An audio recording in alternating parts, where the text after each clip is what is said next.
હીરામંદીના ભરડા વચ્ચે રત્ન કલાકારોના આપઘાતનો બનાવ યથાવત, વધુ એક રત્ન કલાકારે મંદીથી કંટાળી આપઘાત કર્યો. હીરામંદીના ભરડા વચ્ચે રત્ન કલાકારોના આપઘાતના બનાવો યથાવત, વધુ એક રત્ન કલાકારે મંદીથી કંટાળી આપઘાત કર્યો. કામરેજના દેરોદ ગામે 45 વર્ષની રત્ન કલાકાર કપિલભાઈ મનુભાઈ નિમાવતે મંદીથી કંટાળી ઝેર પી લીધું છે. પરિવારજનોએ તાત્કાલિક હોસ્પિટલમાં સારવાર અર્થે ખસેડવામાં આવ્યા. ટૂંકી સારવાર દરમિયાન યુવકનું મોત નીપજ્યું. હીરાના ધંધામાં આવેલી મંદીથી રત્ન કલાકારોના માળા વિખેરાઈ રહ્યા છે. બેરોજગાર રત્ન કલાકારો માટે સરકાર દ્વારા આર્થિક અને શૈક્ષણિક મદદ માટે જાહેરાત પણ કરાઈ છે. સરકારની આ જાહેરાત લાભ મેળવવામાં રત્ન કલાકારોને ખૂબ જ મુશ્કેલીઓ પડી રહી છે. નમસ્કાર, હું છું ભાવેશકા, diamond worker union vice president. આજે ફરીવાર એક રત્ન કલાકારે સુસાઇડ કર્યું છે અને આની સાથે છેલ્લા 18 મહિનામાં 75 કરતા વધારે રત્ન કલાકારોએ આત્મહત્યા કરી છે. કપિલ નિમાવત નામના રત્ન કલાકાર, જેની ઉંમર 45 વર્ષ છે, 5 વર્ષનો છોકરો છે અને 9 વર્ષની છોકરી છે.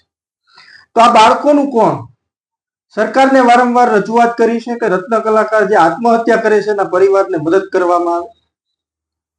હીરાના મંદીના કારણે આ રત્ન કલાકારે આત્મહત્યા કરી છે. જે પેકેજ જાહેર કર્યું છે એ પેકેજની અંદર અર્ધ બેરોજગારનો સમાવેશ કરવામાં આવ્યો નથી. 13,500 ની ફી માત્ર ને માત્ર જાહેર કરવામાં આવી છે. હું તમને આજે એ જ કહેવા માંગુ છું કે સરકાર આની અંદરથી નોંધ લે, નહીતર આવા કેટલાક પરિવારોના માળાઓ વિખાઈ જશે. એટલું જ કહેવા માંગુ છું સરકારને કે પેકેજની અંદર જે સુધારો માંગવામાં આવ્યો છે સુધારો કરવામાં આવે અને આત્મહત્યા કરનાર રત્ન કલાકારના પરિવારને મદદ કરવામાં આવે. આ ગુજરાતની સરકાર